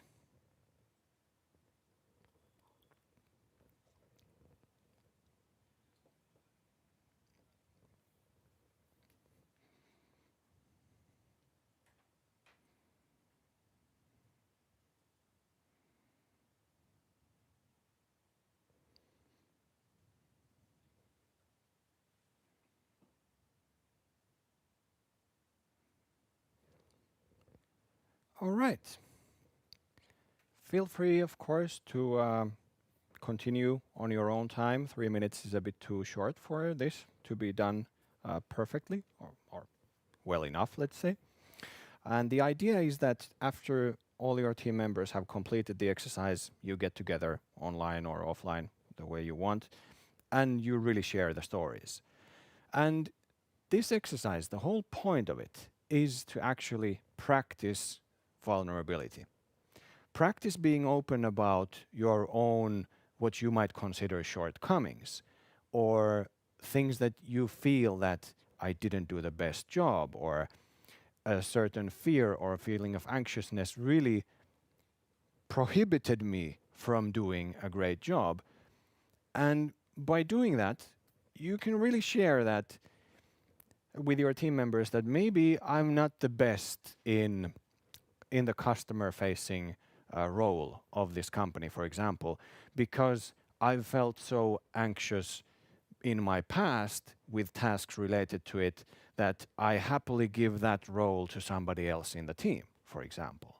So the idea is to shed light to who you are in a way when all of you guys do it and you build the shared understanding of what you've been good at and what you've enjoyed and what you've been afraid in the past, to build a team that actually functions together, that supports each other, and that also can understand if you're lacking somewhere. If nobody, let's say 3 team members, everybody hates the customer-facing role, then it's pretty easy to say that maybe we need somebody for that role, because we need customers at some point. Okay. We're going to go a bit deeper into this rabbit hole. This was kind of a warm-up. So the next exercise called the now is more about the skills, strengths, weaknesses, and tying it to the business.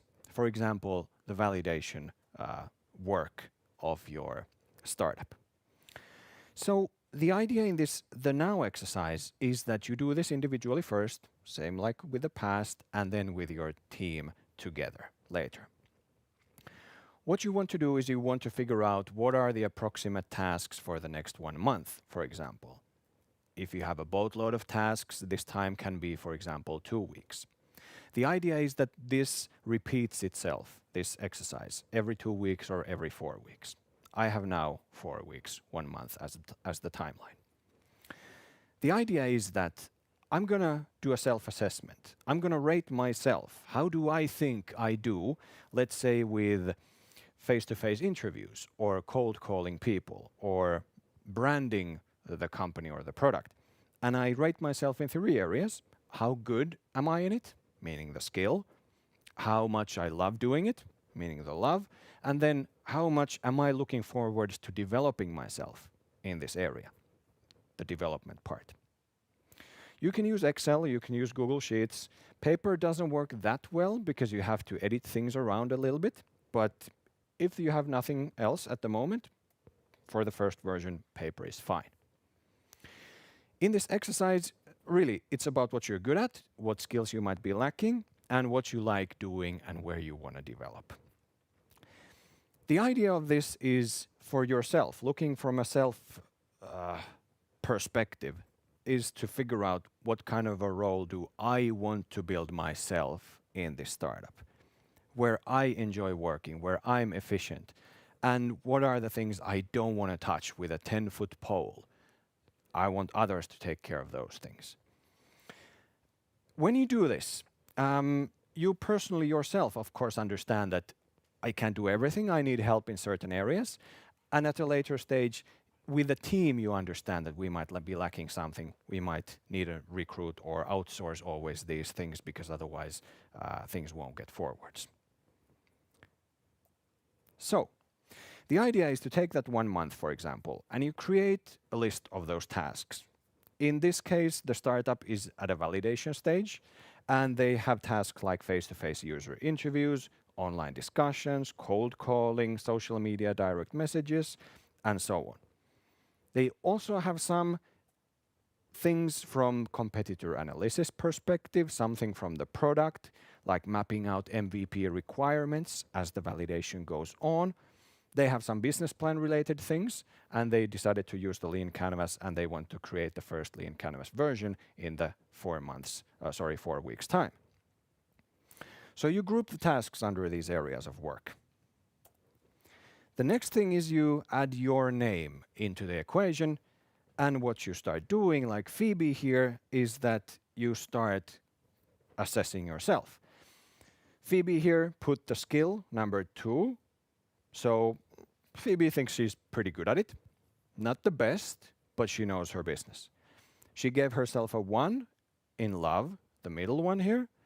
And then in the development also she gave herself the number 1. It's 1 to 3. So 1 is, I don't like it. I don't want to develop in it. Number 2 is, yeah, it's actually interesting. I'm looking forward to learning more. And number 3 in the development would be, God damn, this is my shit. I want to do this. This is where I want to develop. And you mark down in the Excel like this on your own column, how do things look from your own perspective? Where are you good at, what you love, and where you want to develop. And I want to give you a few minutes to run through this exercise, and then we're going to take a look at how does this work when we bring the other team members in and we start having the discussion of who should take responsibility and accountability for what area and why. Okay, 10 minutes might be too much for us, so I would expect that you can guys do it in 6. So we'll start again at 11:20 with this exercise done. And feel free to ask any questions through the chat.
And as a comment, while I remember, I want to say that all these exercises, all these team exercises can be found in the Business Oulu House Space platform. So you can reach out to the Business Oulu people if you don't know how to get access to that one.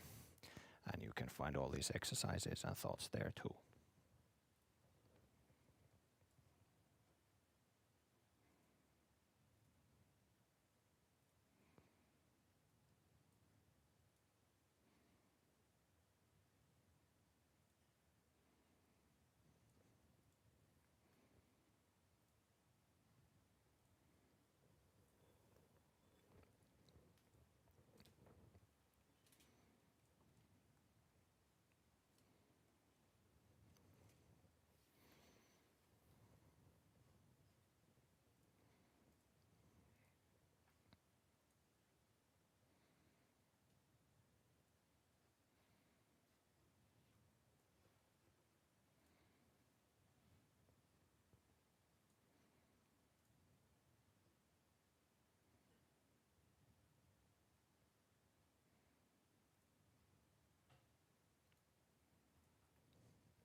You have about 2 minutes left.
All right, let's continue. The idea is not that you can do it perfectly, but you can continue this on your own time. The way we did it now, that each individual comes up with these tasks themselves and starts to rate themselves, the conversation already gets interesting when you compare what kind of tasks everybody thought that we should do next month. The marketing person usually thinks about marketing related issues, the product person, product issues, and so on. And that can actually open up the discussion that what's actually important, what should be focused in the first month right now. That's a good conversation to begin with. The second one is that when you start pulling these data together about yourselves, the team of Phoebe, Tim and Laura, trying to figure out that who maybe wants to do what.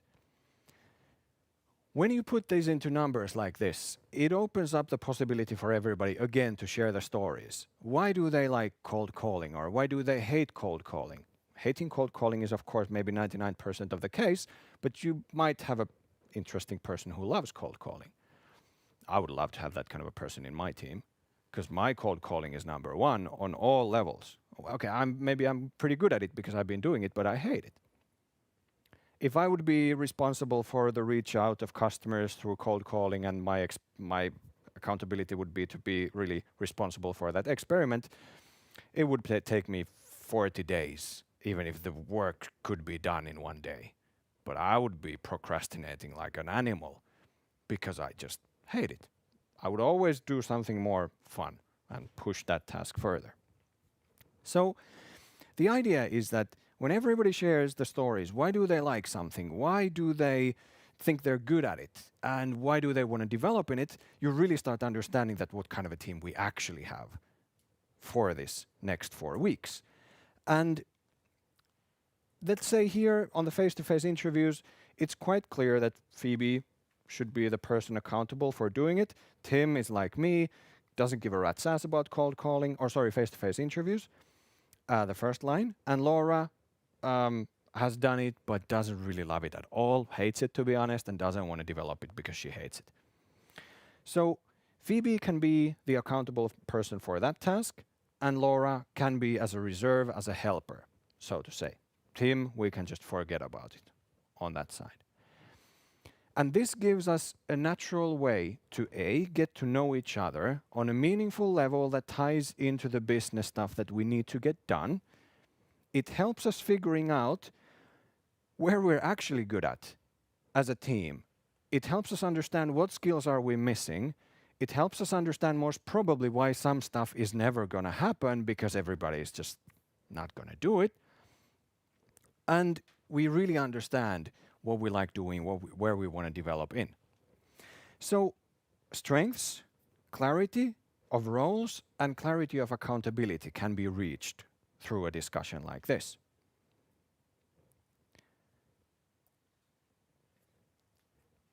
The face-to-face interviews is another example. The MVP building, for example. Tim here has scored himself like really good at it, really loves it, and really still wants to develop in it. Naturally, that person should be accountable for that. Take the doer role. I've marked the yellow one, Laura, as something I would call that she can really help maybe. She's been pretty good at it, she loves doing it, but has been doing it for so long that doesn't really want to develop in that. Her interests are elsewhere. But she can support. If Tim needs a bit of help, 2 hours per week to map out something, Laura could be there to help. Phoebe, I've marked down as somebody who could be a follower to this task. A follower is somebody who's not really good at it yet, but wants to learn and actually likes it. And in this sense, we kind of open up different kind of roles for ourselves to do things. We open up the role of a doer, we open up the role of a helper and the role of a follower. So the doer is the person who hopefully loves doing it, wants to develop, and is really good at it. The helper is kind of the expert that can help the person with certain parts of the task. And the follower is somebody who's really interested in it, but doesn't really feel like yet comfortable in taking accountability. So here comes the biggest difference between corporations and startups. In a startup, in an early idea stage startup, I think it's futile to try to cram these early stage startup and lean startup tasks into the traditional roles of CTOs or CEOs or marketing managers because they just don't fit. Corporations are running existing business models with proven metrics, and that's how they do things. Startups have none of that. They don't have an existing business model, they don't have proven metrics, they have to figure them out. So the roles of corporations don't fit into startups. A better way could be, for example, this called swarms. So what is a swarm is, for example, in the face-to-face interviews part, the doer role, the accountability is on Phoebe's table, and Laura has told her that, hey, I can help. If you need any support, I can help with some task or setting up something. In face-to-face interviews, she could, for example, look for channels how to reach these people, if she's been doing that previously. Now, in this way, we are actually sharing areas of accountability within the team based on actual interest, love, and willingness to develop in that area. I would consider that that's behind motivation, that's behind everything meaningful that you really want to work in a startup. So, if we think about accelerating your learning speed on the team level, we come back to these two exercises and what they want to accomplish, or through them, what you can accomplish, is the first tests of vulnerability, so that people are actually open to share what they like doing, what they don't like doing, what they think they're good at, what they think they're bad at. And through that discussion, create trust within the team up to a level where anybody can be vulnerable and say that, crap, yeah, I took the task, but I noticed that I procrastinated for the first 3 weeks, and then I tried to, make it happen in the last week, but I really couldn't. So I don't think I'm the best person to take up that task next time or continue that. And that's how you can actually figure out roles that people enjoy, they have fun at, they want to develop in, and they can really strive in. And the only way to do that is to be open about these things. Behind there is also curiosity. So you really have to be curious about your own self, and you have to be curious about your teammates. Without that curiosity, you can't really learn anything from the other person. You really want to listen. You want to listen to yourself telling those stories, and you want to listen to the other people telling those stories. And through that, you create the meaningfulness of actually building something together as a team.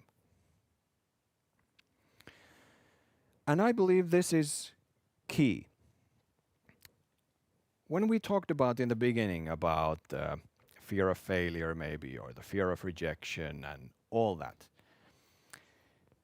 those are difficult things, but through tools and processes like these, you have both the logical part, the lean startup, and the feelings part through these team building tools to actually create processes and ultimately the culture that you want your startup to have, so that you can ultimately get to that goal of whatever, 1 million users, or creating the best ever football app to the fans, or whatever your purpose actually is. And all starts basically with the self-awareness part. So you have to identify your own feelings, your own thoughts. You have to get to know yourself better to be able to communicate to the other team members that where I'm good at, where I'm bad at. And that's not really easy. And that doesn't happen in a day. But if you don't start it in the early stages, the idea stages of this team building and of your business building, if you don't start it early, you're gonna run into troubles. And that's why in startup world we see a lot of teams changing and people leaving and so on, because this work hasn't done properly in the beginning. All right. Thoughts? Questions? I would really, especially on this team building topic, if you have any questions, we can go back to Sami's question about culture, about language, while you think about other questions. I don't know, Sami, if these kind of tools, what do you think? Do these help in building understanding about the cultures, maybe understanding if there's a language issue, and so on? If no, I would love for you to comment, and maybe if yes, too, you can use the chat. Others in the chat or in the audience, any questions? There is typing happening again. Ooh, nice. Typing is a promise of a good future. Oh, well, that's true. That's an assumption. Hannu, you got me assuming things immediately. I assumed, yes. And that's how it happens. Assumptions just happen without you realizing it. Sami says, I'm sure they do, especially the last one with the ratings. Yeah. If you would really want to consider these cultural and other more soft issues, you can add them. You can talk about softer skills. like illustrating, something even more vague like branding in a sense, or storytelling. If you think that one of the key aspects of your startup is how good of a story can you tell, how captivating of a story can you tell, then for sure you want to at some point add that to the tool and discuss who's the great storyteller, who should maybe take accountability for building our startup story. So that tool can be used in multiple ways. Sami has his hand up, so we're going to take a listen on what he has to say, and I'm going to repeat Nice. it then.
Thanks, Sami.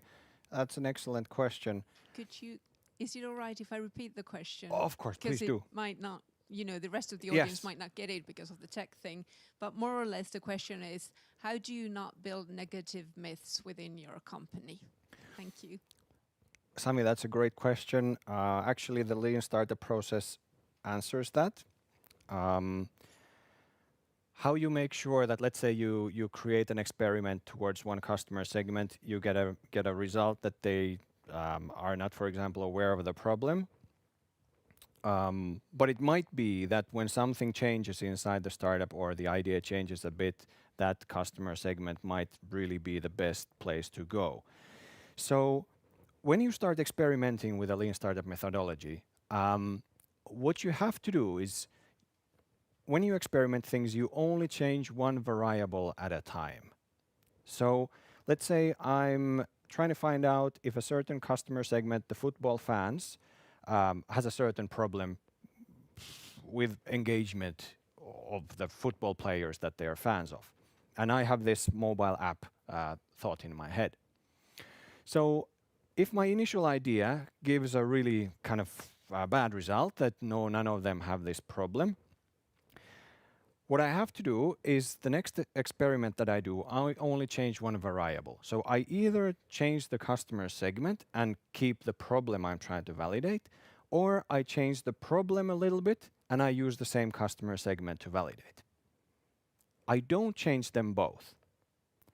If I change them both, I have no ability to backtrack that what worked and what didn't work. But with this changing one variable at a time, I can stop creating these myths in my head because there is a logic of how I do things. So same customer segment, I can test, for example, 5 different problems. Do they have A? Do they have B? Do they have C? And I'm not going to get attached with this methodology into thinking that after the first experiments that customer segment is just rotten for me, won't work ever. Sami, I hope I answered your question. Any other questions? We just got a thumbs up from Sami. So Okay. yes, and thank you. Good.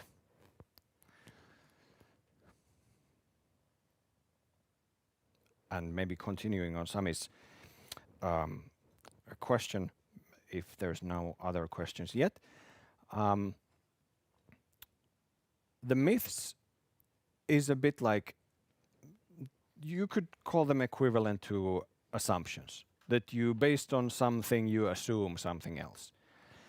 And there again becomes the question of how much of self-awareness have you been practicing to be able to identify that is this just a belief of mine, a myth, or is it actually based on some metrics that I've either researched or I've gathered myself through experiments. So that's coming kind of back to the self-awareness part. Anybody else with questions?